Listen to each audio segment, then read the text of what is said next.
What's going on, guys? I am back once again. This will be a quick, a really fast and dirty, like, this is how you should level this, probably. This is what I did in my little test run through, and this is probably what will lead to the most success for you as well.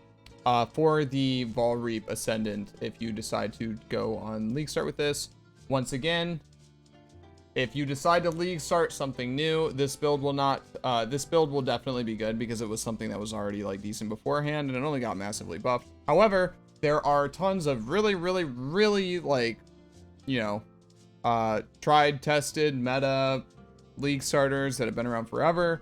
Like Bone Shatter, Cold Dot, all that stuff is the same or better. There weren't that many things that got nerfed, so as always, there are like very solid League starter options.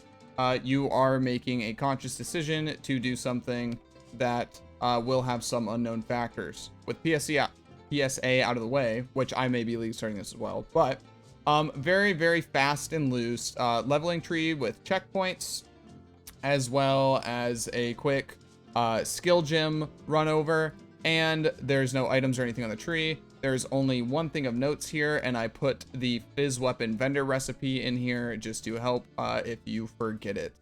So first and foremost, our first bracket here, 1 to 13. What are you going to be doing? At the beginning of Act 1, you're going to path down through the Phys nodes here and go up towards the top of the tree. From here, you're going to go into Relentless.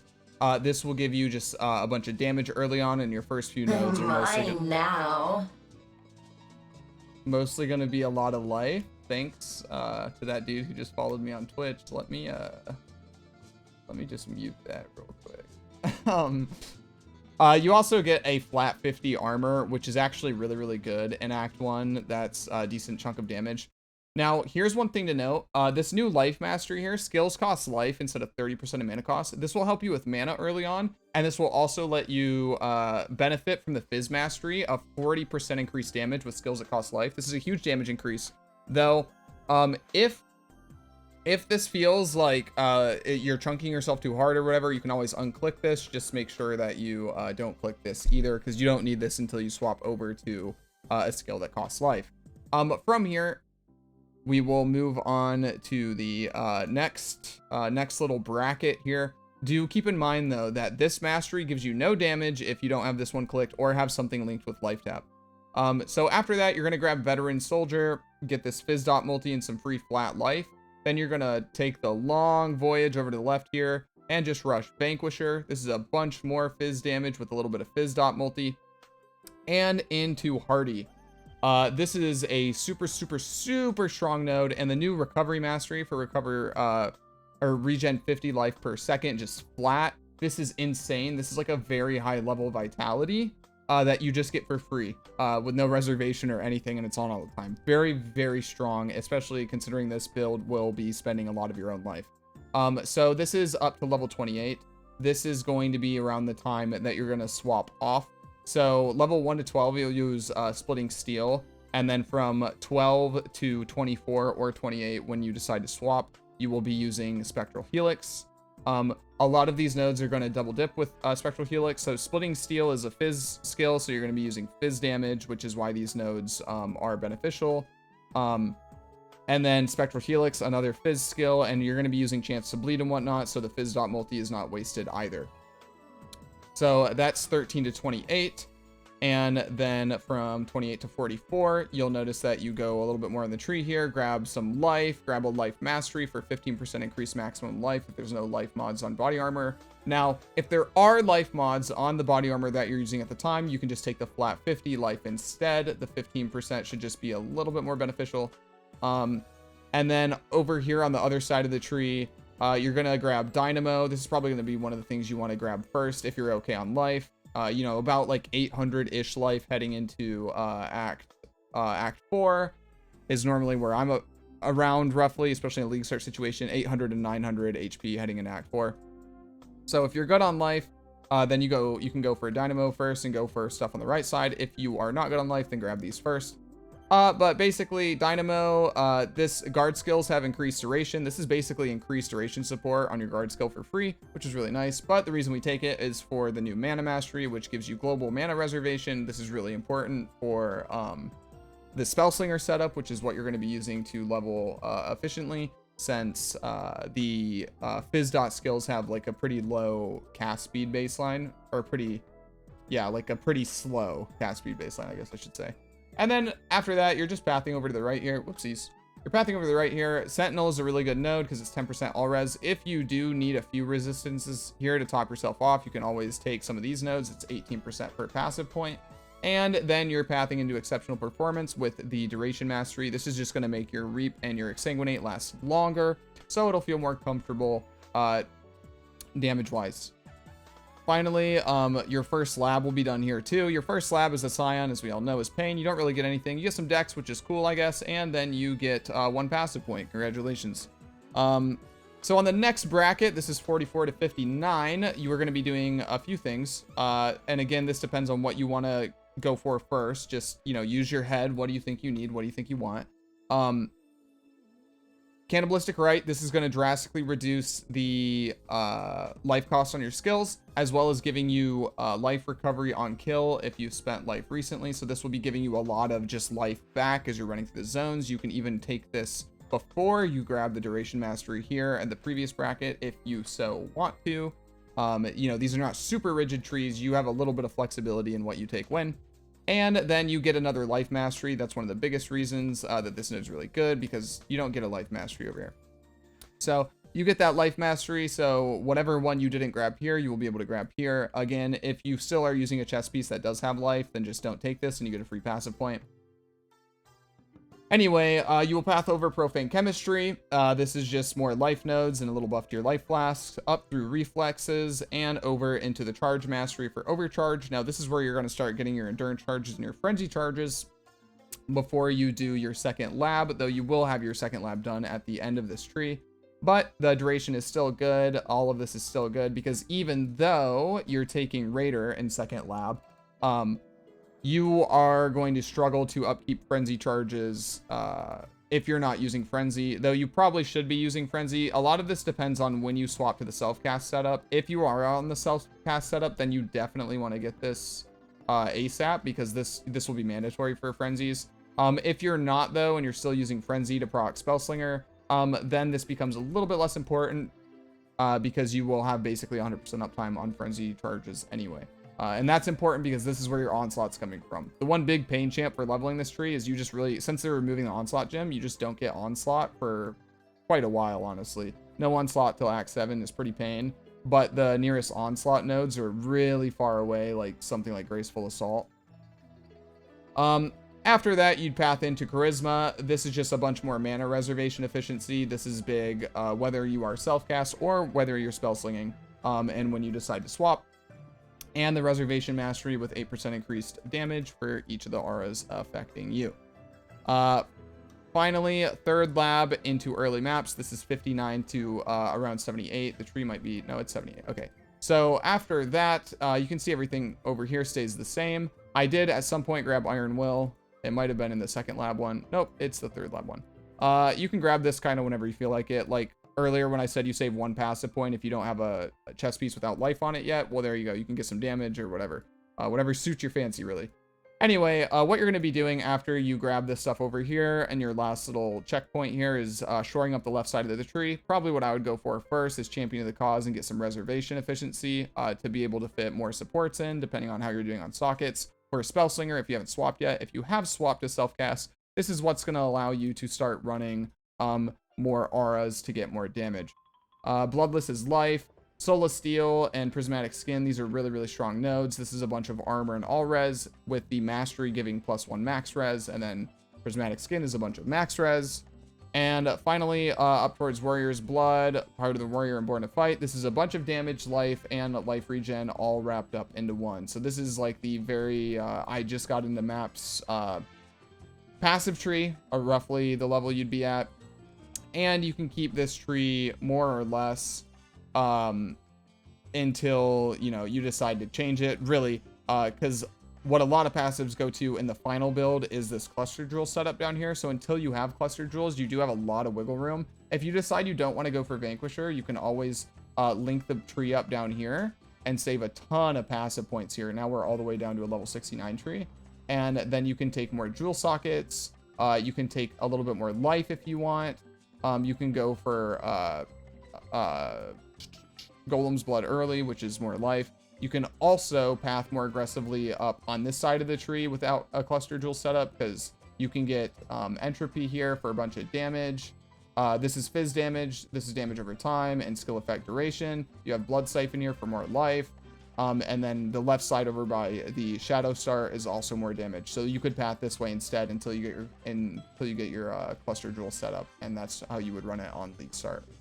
So that's the passive tree. Hope this helped. These are just like I said, not super hard and fast rules, especially towards the end here. You guys know how leveling works in this game, and just PoE in general. You go for what you need. So what every person gets while they're leveling through the campaign is going to vary a little bit. So the tree may vary a little bit. I would say the early tree is pretty much set in stone for the most part, though, up to this point. Once you get to about here and you swap over, you do need to get this reservation efficiency ASAP. But after that, it kind of opens up a little bit, and you can take what you want.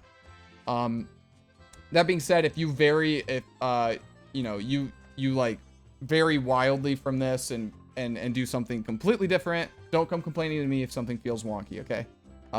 Fair warning. And finally, I guess I should mention, in the last lab, as you would expect, before you do Uber Lab, you're going to spend a point here to get the passive point, and then grab Slayer, which before you have Leech isn't anything crazy. You get Coal and increased AoE. That'll feel good on Reap at least. But it's mostly just Coal.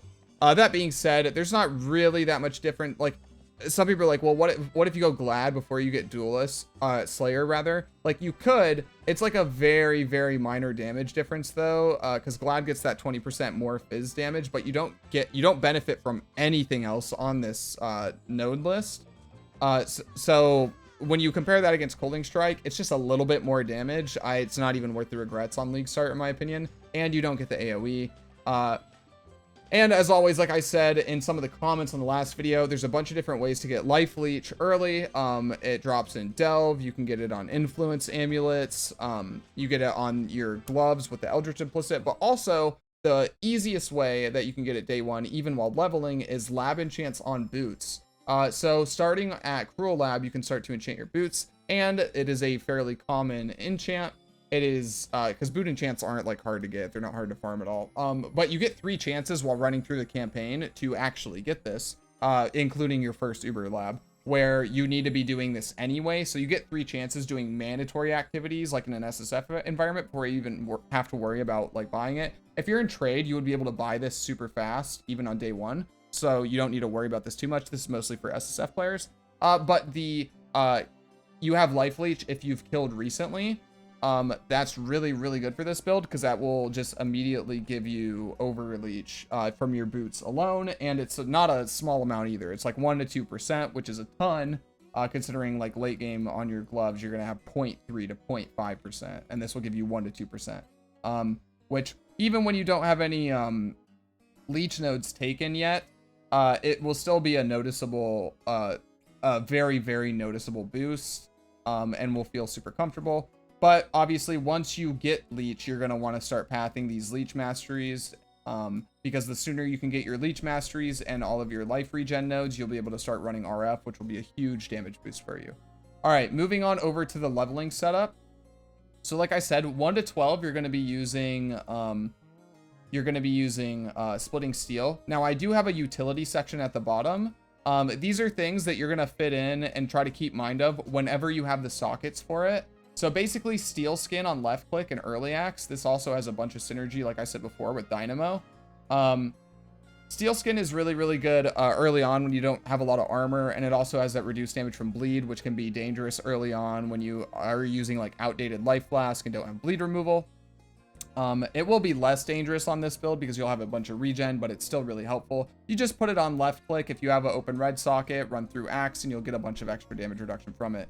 As soon as you get a decent amount of armor, or you start running Determination, or you're in Act 4 to 5, you at the very least want to swap Steel Skin with Molten Shell, and then start using Cast When Damage Taken. This should be 1. Start using Cast When Damage Taken on that as soon as you can, because it will provide a lot more effective mitigation than just having it on left click. I just have a single life tap here. just to showcase, keep this in mind. If you have something, if mana's a little bit tight in some spots or whatever, feel free to throw life tap on your movement skills or whatever, or your curse, like vulnerability. If you have the open sockets to do so, it will make mana less annoying while leveling. And again, vulnerability, make sure you're using vulnerability on a curse if, again, you have an open red socket. And something else you can keep in mind is Enduring Cry. You'll notice that we do path all the way down here. So if you pick up Call to Arms here, War Cries are instant. And then you can just have Enduring Cry on your left click, which will give you some endurance charge uptime before you grab Overcharge.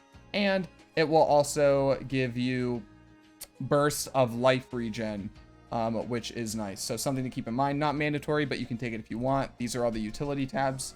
Now, auras while leveling, these are going to vary wildly, and I just have some here. I have the ones checked that you're going to want to be running once you get into maps. And as soon as you are able, you're going to want to link Vitality with Arrogant support and start getting some extra regen from that, but it's not mandatory right out the gate. Do keep that in mind, that as soon as you get it up and running, follow the POB from my Reap Ascendant Mark II video to try to mirror that and have that set up. This is just like what you're going to be running like right when you get into maps, and then go to that video, copy that POB for what it should like realistically look like once you're into maps. So Pride, War Banner, Herald of Purity, and Determination are what you're going to want to start running once you have this tree and you swap off of the Spellslinger setup into full self-cast. Now, you can swap to self-cast kind of whenever you feel like it. The most important thing probably though is as soon as you get all of your reservation clusters here, here, and here. And as soon as you have Overcharge to actually be able to sustain frenzy charges, because you do need the cast speed that they provide you. So as soon as you go self-cast, you'll be able to get a lot more damage. A lot of it does come down to your gym sockets as well, though. But this is the final dual Spellslinger setup at 44. And then self-cast is, again, whenever you want to. If you want to stick it through all the way until you get to maps and then swap, basically as soon as your damage starts to feel like it's falling off, swap to the self-cast. It really is that simple. Anyway, starting off 1 to 12, you have Splitting Steel, Chance to Bleed, Life Tap, Onslaught. So you're like, why do you have a 4 link here? Well, I have a 4 link here because you have a few options. Onslaught is obviously being removed. I have in parentheses here, if you forget this statement or if you don't watch the video, momentum might be worth. So this is supposed to be momentum. Anytime you see Onslaught, it's supposed to be momentum. So you can run Splitting Steel, Chance to Bleed, momentum, or just Splitting Steel, Chance to Bleed, Life Tap. If Life Tap feels like it costs too much life, then you can always use something else like, you know, added fire. Does that work? It probably, I can't remember if it's melee only, but yeah, there's like added fire. There's probably a few other ones that I'm forgetting, but the big one is Chance to Bleed. What's really going to carry you in Act 1? Obviously, Splitting Steel is getting a bit of a nerf early on. The biggest thing that's going to be carrying you is Chance to Bleed and your weapon. So you're going to hit the monster, it's going to start moving, and then it's going to take a bunch of bleed damage. That and having a good weapon is what's important. So making sure that you're upgrading your bases early on and using this vendor recipe. Make sure you're picking up any blacksmith whetstones you get, rustic sashes, and armor scraps, because as soon as you get in Act 2, you can 3-to-1 them. From Groost, you can buy blacksmith whetstones from him if you don't drop any in Act 1. And I'm sure Crucible will be giving you some pretty cracked leveling weapons as well, so keep an eye out for that. Anyway, yeah, that's that. And then movement skills for Act 1. Leap Slam with faster attacks and Frostblink. They're changing faster attacks to be a level 8 support now, so we do have that to look forward to at the very least. We don't have to pain champ super long without Onslaught before at least our movement skill gets faster. And then run Frostblink as soon as you can. One thing you can do if you don't get an early Int Amulet, you can just take one of these nodes here, which is +5 int. One of these by itself should be enough to allow you to use Frostblink. And getting that first movement skill online as fast as possible is huge. So 12 to 28. Again, why all the extra links? Well, Spectral Helix, Chance to Bleed, Life Tap. Again, Onslaught's supposed to be momentum. You're gonna have to, I can't tell you the answer to this because we don't know, but momentum does look pretty solid. It's like 20% increased attack speed per charge or whatever, and then you gain a charge while standing still, and whenever you use a skill or whatever it is. So it could be worth using, especially something like Spectral Helix that might feel good on it. We just have to see. So this is actually momentum. I can't put it in right now, but momentum might be worth using. If it's not, then your 4 link is going to be Vicious Proj instead. And yeah, you could also, instead of life tap, I'll put this in just in case. Instead of life tap, you can do Cruelty if you want, if the life cost feels too steep. You can also just do Spectral Helix, Chance to Bleed, life tap, and Cruelty, or, you know, just any mix of these. Cruelty is probably going to be maybe even the best one. So just whatever's comfortable here. It's going to depend on what links you get, what colors you have, and whether or not momentum is worth using or not. So you do have a few options here. Vicious Proj is generally going to be the worst one because it does have that less attack speed multiplier on it. So typically more reds are going to be better. I would say like optimally you'd have, if momentum's good, 2 green, 2 red. And then if momentum is bad, then it would be 3 red, 1 green. And then worst case scenario and momentum's good, you have 3 green, 1 red. And the 1 red would be Chance to Bleed. But yeah, optimally you want at least 2 reds. And then once again, momentum is a complete toss up. We don't know if it's going to be good or not. Still using Leap Slam, faster attacks, and Frostblink. Now 28 to 44. This is when you're going to want to swap. So you can swap at 24 or 28. This depends on you. So you can get Spellslinger support at 24 after you save Tolman from the crematorium. Spoilers. Because it's a level 24 gym, it counts as an aura. So you can run Spellslinger with Exsanguinate and then run that with Cruelty until you get Reap at 28, and then just replace Cruelty with Reap. And then just run Spellslinger on a 3-link Spellslinger, Reap, Exsanguinate. And this is actually like really, really good links. This will feel really strong while leveling. And then as soon as you are able to fit in an extra support gym, throw in Cruelty. But this is all going to be due to your mana costs and where you're at with pathing reservation nodes on the tree. And I have to have all these disabled because otherwise the mana would be all super wonky. It's only set up for the entering maps thing.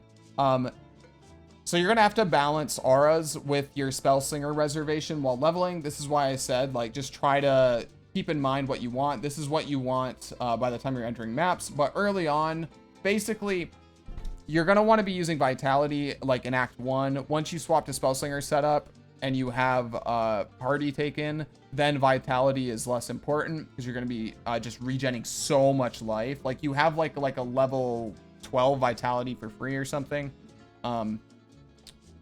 Yeah, I guess we could check. Damn, I was wrong. You get like a level 9.5 Vitality for free with the Mastery. So you can basically just take Vitality out as soon as you get that Mastery on Hardy.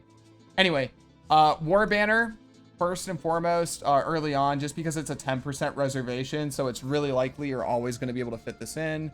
And then Herald of Purity, this is not something you're going to be using endgame, but you do want this until you get reservation on a helmet, either from Loathing Essence or the Eldritch Implicit. That will give you, excuse me, enough mana reservation efficiency to drop Herald of Purity and run Malevolence. Aside from that, while leveling, like I said, you're just gonna have to try to like bounce these between because there are too many like possible setups with the way Spellslinger works where things are gonna be bouncing around all the time with reservation costs. So just take what works. I would say you want to be running Determination like Act 5, the start of Act 6 at the latest. That's around the time that you want to be throwing Determination in. I have gone recently all the way up to like Act 8 or Act 9 without running Determination, even in hardcore. However, like optimally, most people are going to have the smoothest leveling experience if you're throwing it in like Act 5, Act 6 at the absolute latest, even if you have to drop damage nodes to get it. And then Pride is going to be like the least important thing for you while leveling, just because it has such a high reservation cost that typically just putting in more supports into your Slinger setup is going to be more damage than trying to shoehorn in Pride with cheaper auras that are less damage. Hope that makes sense. All right. So once you swap Spellslinger, your 3-link is Spellslinger, Reap, Exsanguinate. Your 4-link is Spellslinger, Reap, Exsanguinate, Cruelty. And you're going to be using Frenzy. If you can sustain lesser multiple projectiles for it to be smoother and have more consistent uptime, feel free to do that. If you're only 1-linking it, that's completely fine too. Once again, you do still have skills cost life instead of 30% of mana cost. This shouldn't apply to auras, but if it does, definitely unspec this. I highly doubt it does, because it would brick this brick that node for almost every build. But that's not that big of a deal anyway. You only need this, you only super need this early to get a bunch of extra damage on like Splitting Steel and Spectral Helix. Once you swap over to Reap and stuff, most of the cost of these is life anyway. Spellslinger will still cost a little bit of mana when you cast it, but I highly doubt it works that way. This should only apply to the actual mana cost of spells. So if you can sustain the mana cost here and you have the sockets for it, go ahead and use LMP. If you can't, then it's not that big of a deal. It'll still work just fine. And then movement skills. This is when you're going to want to change from Leap Slam to Shield Charge. Now, normally while leveling in PoE, the meta was always dual wands. Some builds that are elemental builds could get away with dual scepters because they could use Leap Slam, which is the best movement skill. But you would use dual wands with Flame Dash or whatever, and that's how you would level because it was the most damage. However, on this build, I think you're going to want to swap to shields as soon as you can. We're losing Onslaught, so you're going to be moving through zones a lot slower, and you don't get Onslaught generation on this build until you get Perma Onslaught in second lab, which is going to be around level 50. So getting Shield Charge to just move through zones quicker, faster, is probably going to get you through the axe way faster than just using another wand for more damage, even if things may end up dying a little bit slower. Finally, once you get to level 44, the level 44 tree, oopsies. Once you get to the level 44 tree, and you get this other reservation cluster over here with Charisma, you're going to have a lot more mana to work with. Then you can grab Spellslinger, its own setup with Exsanguinate and Chain. There is no damage here, obviously, but again, Spellslinger does get that added spell damage equal to some damage of the wand. So you do get a little bit of damage from that. But just this on a 3-link will kill like all the trash in the game and even some magic monsters, so you don't have to worry about that. And this is where the meat and potatoes is. A 4-link Reap Spellslinger setup with Cruelty and Brutality. This is going to be a bunch of damage, so every time you attack with Frenzy or whatever, you're gonna cast Exsanguinate and Reap at the same time. So Exsanguinate will chain around, kill all the trash, and anything that's tanky will die to the Reap. That's how it'll work. It's very, very smooth leveling, especially once you get to this point. And then just still running Frenzy, you can still use LMP if you have the sockets for it, and movement skills stay the same. Once you go into the self-cast swap, this is where you're going to be using Exsanguinate for clear, and then Reap for single target, and they will not cast together anymore. Once again, you will swap to this whenever you start to feel your damage fall off and things are a little bit uncomfortable, or whenever you want to. So self-cast swap will allow you to run all of these auras that I listed earlier. And basically you have a few options here. So Exsanguinate with Chain Brutality is going to be the baseline. And then your 4th socket, you can use Controlled Destruction to get a little bit more damage. Or you can just link Corrupting Fever with Exsanguinate to still have the Corrupting Fever for single target and stuff. Now, if you're wondering about the actual damage differences, when I tested this, or like when I plugged this in, I've changed a bunch of stuff since then, especially as I've been talking. But basically, Exsanguinate with Controlled Destruction was like 36k DPS, and then Exsanguinate with Chain Brutality and Corrupting Fever, only including 1 stack of Corrupting Fever, was like 30k-ish. So it's a little bit less damage. But then, if you cast twice, then you get 2 stacks of Corrupting Fever, and then the damage ramps that way. So the first hit would be lower as compared to Controlled Destruction. But every subsequent hit would increase the damage on this. So if you cast 2 or 3 times to clear the whole screen or whatever, which with Chain really probably shouldn't be necessary. But If you do, Corrupting Fever would be like equal or probably around equal with Controlled Destruction, but it just depends on what you want to do. If you want to use Corrupting Fever, because Corrupting Fever will still buff your Reap damage as well on single target. So this is kind of like hybrid, a hybrid gem, if you will. Or if you just want more damage on the Exsanguinate and you don't care, you can just take Controlled Destruction. This is going to be your preference. I'm going to try Corrupting Fever and see how that feels first, personally. Then finally, Reap. What you're going to want to run is Reap, Cruelty, Brutality, Controlled Destruction, and finally, either Efficacy or Swift Affliction. Excuse me. Either Efficacy or Swift Affliction. You gotta decide what you want to do here. Swift Affliction will make all of your dots fall off faster, but is more damage. Efficacy will make them last a little bit longer, but deal less damage. So, you know, it depends on where you're at with like duration and what your cast speed's like and how it feels. This is just preference. Swift Affliction is the more optimal thing, assuming you have uptime on all of your spells. You might be able to slot in Cruelty here if you really wanted to, so Exsanguinate could benefit from it as well instead of Controlled Destruction. I would imagine Exsanguinate probably hits hard enough on trash monsters to give you 40% while clearing, but I still think this is probably the way to go. And like I said, I think Corrupting Fever is probably going to be ultimately the best, because you would still be able to stack it for a single target on like act bosses and stuff, and excuse me, it will still benefit from Brutality as a damage link. And yeah, that's everything. Keep in mind the utility stuff that I said down below. This was 30 minutes. I guess I went a little bit more in depth than I wanted to. But yeah, hopefully you guys find this useful. Please do remember to subscribe if you like the content. I will be doing another one of these for Ice Shot leveling. Again, I don't really condone League starting with Ice Shot, but if you wanted to, I will make a little tree, because there's some cool stuff you can do with the tree early on for leveling with an attack build on Scion. But that's everything. Remember to subscribe, ring the little bell notification. It does help me. Share the video with your friends if you think they might want to League start this. And Discord. I have build help on Discord, or if you just want to talk in the game or see my thought processes as I walk through and make these builds, because I do monologue in that Discord a lot. And finally, Twitch and Twitter. I am on Twitter, so if you are on Twitter, feel free to follow me on the tweet device. And on Twitch, I stream a lot, especially on League Start. You want to see how this looks in League Start scenario. I am probably going to League Start this, either this or Bleed Mode Champ. And I believe that's everything.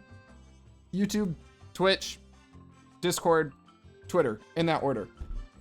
Hope you guys have a good one. I will see you in the next video. Hopefully I don't lose my voice before Friday. Peace. See you in the next one.